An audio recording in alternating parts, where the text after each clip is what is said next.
Komite Nasional Keselamatan Transportasi, KNKT, telah mengirimkan 2 orang untuk mengumpulkan rekaman berikut transkrip pembicaraan antara pilot dengan pengatur lalu lintas udara yang bertugas ketika pesawat jatuh.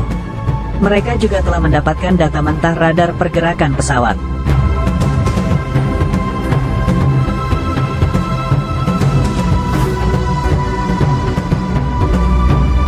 Sementara Basarnas telah menyerahkan komponen yang berhasil ditemukan, yakni Ground Proximity and Warning System, GPWS, radio altimeter, dan alat peluncur darurat.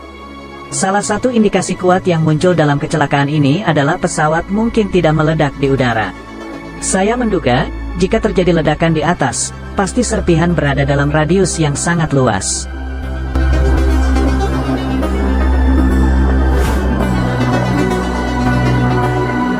Kemungkinan besar pesawat jatuh masih dalam kondisi utuh, kata Guru Besar Fakultas Teknik Mesin dan Dirgantara Institut Teknologi Bandung Hari Muhammad kepada reporter Tirto, Senin. Berdasar data di Posko SAR Jakarta International Container Terminal 2 Tanjung Priok, per Senin, tim SAR menyisir titik jatuhnya pesawat dalam radius 25 nm garis pantai di 6 sektor dengan luas area pencarian masing-masing 37 nm persegi. Pencarian dilakukan di sekitar Pulau Lancang, Pulau Laki, dan Tanjung Kait. Jangkauan pencarian belum masuk dalam kategori yang Hari sebut radius yang sangat luas.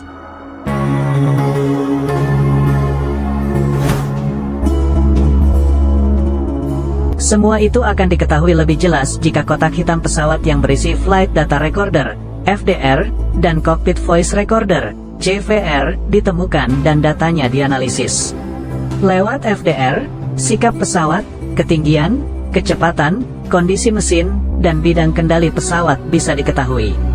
Bisa diketahui pula, misalnya, apakah mesin atau sistem kendali pesawat bermasalah.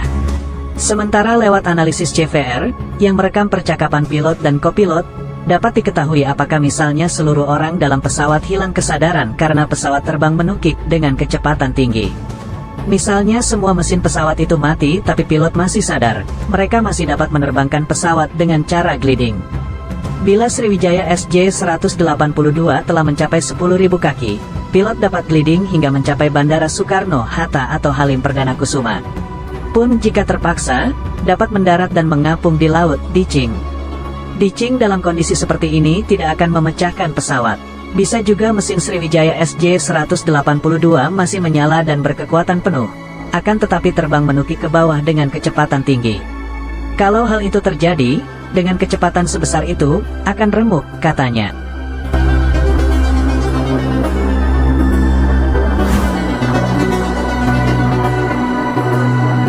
Hari mengatakan beban percepatan yang bisa ditanggung oleh pesawat komersial adalah 2,5 G. Sebagai gambaran, pesawat tempur didesain untuk bermanuver hingga 9 G. Lebih dari itu, struktur pesawat komersial bisa rontok. Ketua KNKT Suryanto Cahyono pun membenarkan dugaan ini. Dia bilang pesawat mungkin tak meledak di udara, tapi hancur karena benturan air. Hal ini sementara disimpulkan dari serpihan yang berhasil ditemukan. Menurutnya, serpihan itu tidak hancur mencurigakan, tapi natural karena benturan ke air.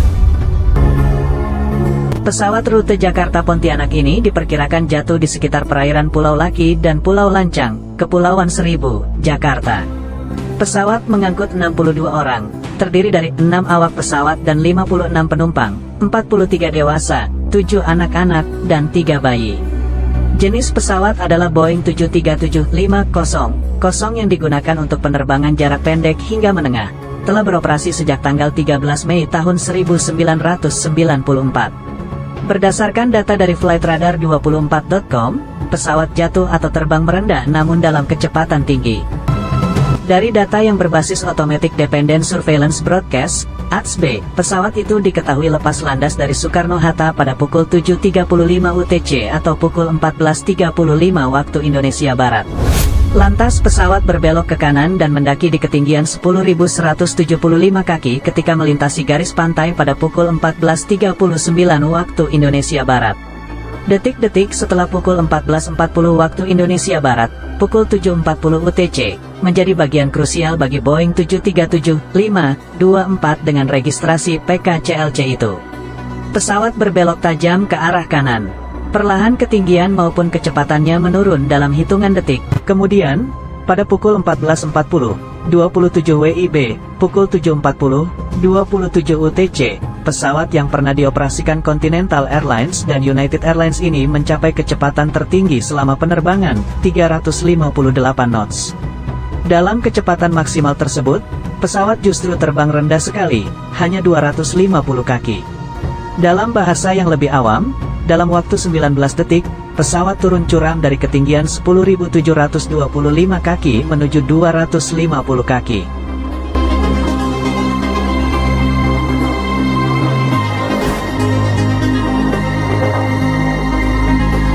Flight Instructor dan Citation V-Jet Captain Gema Guryadi menyebut data-data ini menunjukkan sejumlah kejanggalan.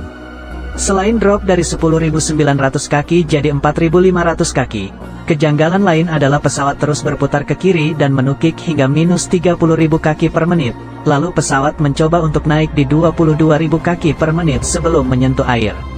Semua perubahan tersebut hanya terjadi dalam 1 menit, katanya.